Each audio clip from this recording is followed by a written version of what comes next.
ನಮಸ್ತೆ ಕೊರನಾಡು. ಕನ್ನಡದ ಗಾಳಿಯಲ್ಲಿ ಮೊಳಗುವ ಹೆಸರು, ಕನ್ನಡದ ಜನರ ಮನಸ್ಸಿನಲ್ಲಿ ಶಾಶ್ವತ ಸ್ಥಾನ ಪಡೆದಂತ ನಮ್ಮ ಪ್ರೀತಿಯ ನಾಯಕ ನಮ್ಮ ವಿಷ್ಣು ದಾದಾ. ಇದು ಹೋರಾಟ, ತ್ಯಾಗ, ಪ್ರೀತಿ ಮತ್ತು ಶ್ರಮದ ಕತೆ. ಇಯರ್ಫೋನ್ಸ್ ಹಾಕೊಳ್ಳಿ, ಸೌಂಡ್ ಜಾಸ್ತಿ ಮಾಡಿ, ದಾದಾ ಅವರ ಜೀವನ ಕತೆ ಪ್ರಾರಂಭ ಮಾಡ್ತೀನಿ, ಬನ್ನಿ. 1950 ಸೆಪ್ಟೆಂಬರ್ 18ರಂದು ಮೈಸೂರಿನಲ್ಲಿ ಜನಿಸಿದ ಒಬ್ಬ ಹುಡುಗ ಸಂಪತ್ ಕುಮಾರ್. ಶಿಕ್ಷಣ ಮತ್ತು ಶಿಸ್ತು ಇವರ ಜೀವನದ ಆಧಾರ ಸ್ತಂಭ. ನಮ್ಮೆಲ್ಲರಂತೆ ಈ ಸಾಧಾರಣ ಕುಟುಂಬದಲ್ಲಿ ಇವರು ಹುಟ್ಟಿದ್ರು. ಇವರ ಕನಸುಗಳು ಮಾತ್ರ ತುಂಬಾ ದೊಡ್ಡದು. ಮೈಸೂರಿನಲ್ಲಿ ಇವರು ಶಾಲೆ ಮತ್ತು ಕಾಲೇಜನ್ನು ಮುಗಿಸ್ತಾರೆ. ಫಿಲಾಸಫಿಯಲ್ಲಿ ಇವರಿಗೆ ಸ್ನಾತಕೋತ್ತರ ಪದವಿ ಕೂಡ ಪಡಿತಾರೆ. ಅಚ್ಚುಕಟ್ಟಾದ ಮೈಕಟ್ಟು, ನೋಡೋದಕ್ಕೆ ಸುರಸುಂದರ. ಕನ್ನಡದ ಮಹಾನ್ ನಿರ್ದೇಶಕರಾದ ಪುಟ್ಟಣ್ಣ ಕಣಗಾಲ್ ಇವರನ್ನು ಗುರುತಿಸಿ 1972ರಲ್ಲಿ ವಂಶವೃಕ್ಷ ಚಿತ್ರದ ಮೂಲಕ ಇವರು ಚಿತ್ರರಂಗಕ್ಕೆ ಕಾಲಿಡ್ತಾರೆ. ನಾಗರಹಾವು ಚಿತ್ರದ ನಾಯಕ ರಾಮಾಚಾರಿ ಎಂಬ ಪಾತ್ರದಿಂದ ಇವರು ಸಂಪತ್ ಕುಮಾರ್ ಎಂಬುವ ಯುವಕ ವಿಷ್ಣುವರ್ಧನ್ ಆಗಿ ಹೊಸ ಜೀವನಕ್ಕೆ ಕಾಲಿಡ್ತಾರೆ. ಅದಾದ ನಂತರ ಅವರು ಹಿಂದಿರುಗಿ ನೋಡುವ ಪ್ರಶ್ನೆಯೇ ಬಂದಿಲ್ಲ. ಹೀರೋ ಆಗಲಿ, ಪೌರಾಣಿಕ ಪಾತ್ರವಾಗಲಿ, ಖಳನಟನೆ ಆಗಲಿ, ವಿಷ್ಣುವರ್ಧನ್ ಅಭಿನಯಿಸಿದ್ರೆ ಆ ಪಾತ್ರ ಜೀವಂತವಾಗ್ತಿತ್ತು. ಭೂತಯ್ಯನ ಮಗ ಅಯ್ಯು, ಸಾಹಸ ಸಿಂಹ, ಸಿಂಹಾದ್ರಿಯ ಸಿಂಹ, ಯಜಮಾನ, ಕೋಟಿಗೊಬ್ಬ ಇವೆಲ್ಲವೂ ಕನ್ನಡಿಗರ ಮನಗೆದ್ದ ಸಿನಿಮಾಗಳು. ಅವರು ಕೇವಲ ನಟರಲ್ಲ, ಒಬ್ಬ ದಾನಶೂರ, ಸಾಂಸ್ಕೃತಿಕ ಸೇವಕ. ಅಭಿಮಾನಿಗಳೇ ಅವರಿಗೆ ಪ್ರೇರಣೆ. ವಿಷ್ಣುವರ್ಧನ್ ಅವರ ಸ್ನೇಹ, ಸರಳತೆ, ನಗು ಜನಮನದಲ್ಲಿ ಅಳಿಯದ ನೆನಪು. 230ಕ್ಕೂ ಹೆಚ್ಚು ಚಿತ್ರಗಳು, 7 ಬಾರಿ ಫಿಲ್ಮ್ ಫೇರ್ ಪ್ರಶಸ್ತಿ, 6 ಬಾರಿ ರಾಜ್ಯ ಪ್ರಶಸ್ತಿ, ಮೈಸೂರು ವಿಶ್ವವಿದ್ಯಾಲಯದಿಂದ ಗೌರವ ಡಾಕ್ಟರೇಟ್. ಆದರೆ ಅವರ ದೊಡ್ಡ ಪ್ರಶಸ್ತಿ ಯಾವುದು ಗೊತ್ತಾ? ಕನ್ನಡಿಗರ ಮನದಲ್ಲಿ ಸದಾ ಅಚ್ಚಳಿಯದೆ ಉಳಿದ ಒಂದು ಬಿರುದು, ವಿಷ್ಣು ದಾದಾ.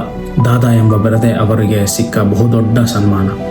ಆದರೆ ಈ ಪಯಣದಲ್ಲಿ ಡಾಕ್ಟರ್ ರಾಜ್ಕುಮಾರ್ ಅಂದ್ರೆ ಅಣ್ಣವರು ಮತ್ತು ವಿಷ್ಣುವರ್ಧನ್ ಅವರ ಮಧ್ಯೆ ಒಂದು ಸಣ್ಣ ಬಿರುಕಾಗುತ್ತೆ. ಗಂಧದ ಗುಡಿ ಚಿತ್ರೀಕರಣದ ವೇಳೆ ಅವರ ಮಧ್ಯೆ ಒಂದು ಸಣ್ಣ ಗಲಾಟೆ ಆಗುತ್ತೆ. ಅದು ಗಲಾಟೆ ಹೌದೋ ಅಲ್ವೋ ಅಂತ ಅಲ್ಲಿದ್ದವರಿಗೆ ಅಷ್ಟೇ ಗೊತ್ತು.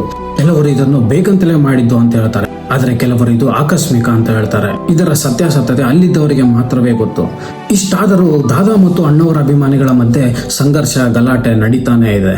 ಆದ್ರೆ ವಿಷ್ಣು ದಾದಾ ಎಂದಿಗೂ ಗೌರವವನ್ನು ಮಾತ್ರ ಕಳ್ಕೊಳ್ಳಿಲ್ಲ. ವಿಷ್ಣುವರ್ಧನ್ ಮಾತ್ರ ಅಣ್ಣವರನ್ನು ಯಾವತ್ತೂ ದೂರಲಿಲ್ಲ. ಸದಾ ಪ್ರೀತಿ ಮತ್ತು ಪ್ರೇಮದಿಂದಲೇ ಮಾತಾಡಿಸ್ತಾ ಇದ್ರು. ಆದರೆ ಅವರ ಜೀವನ ಮಾತ್ರ ಸುಲಭವಾಗಿರಲಿಲ್ಲ.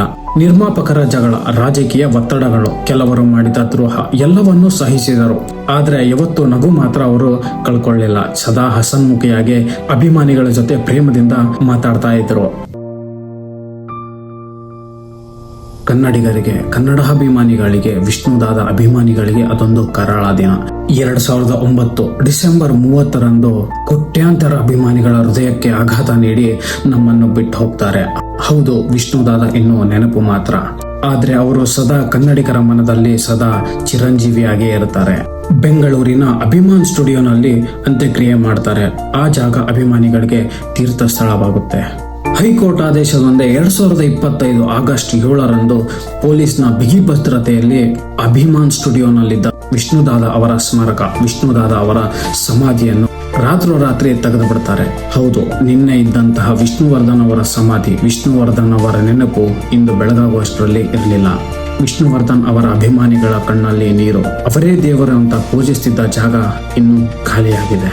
ಮೈಸೂರಿನಲ್ಲಿ ಹೊಸ ಮೆಮೊರಿಯಲ್ಲಿದೆ, ಆದ್ರೆ ಈ ಜಾಗ, ಈ ನೆನಪು ಕನ್ನಡಿಗರ ಹೃದಯದಲ್ಲಿ ಸದಾ ಶಾಶ್ವತ. ರಾತ್ರೋರಾತ್ರಿ ಸಮಾಧಿ ತೆರವು ಮಾಡಿದರೂ ಈ ನಮ್ಮ ಹೃದಯದಲ್ಲಿ ವಿಷ್ಣು ದಾದಾ ಅವರ ಅಭಿಮಾನಿಗಳ ಹೃದಯದಿಂದ ಅವರ ನೆನಪನ್ನು ಅಳಿಸೋಕೆ ಯಾರಿಂದಲೂ ಸಾಧ್ಯವಿಲ್ಲ. ಭಾವುಕರಾಗಬೇಡಿ, ಅವರು ನಮ್ಮ ಏಕೈಕ ಸಿಂಹ, ಅವರೇ ನಮ್ಮ ಸಾಹಸ ಸಿಂಹ, ನಮ್ಮ ವಿಷ್ಣುವರ್ಧನ್, ನಮ್ಮ ವಿಷ್ಣು ದಾದಾ. ಇದೇ ಅವರ ಜೀವನದ ಕತೆ. ಸಿಗುವ ಮುಂದಿನ ವಿಡಿಯೋನಲ್ಲಿ. ನಮಸ್ತೆ.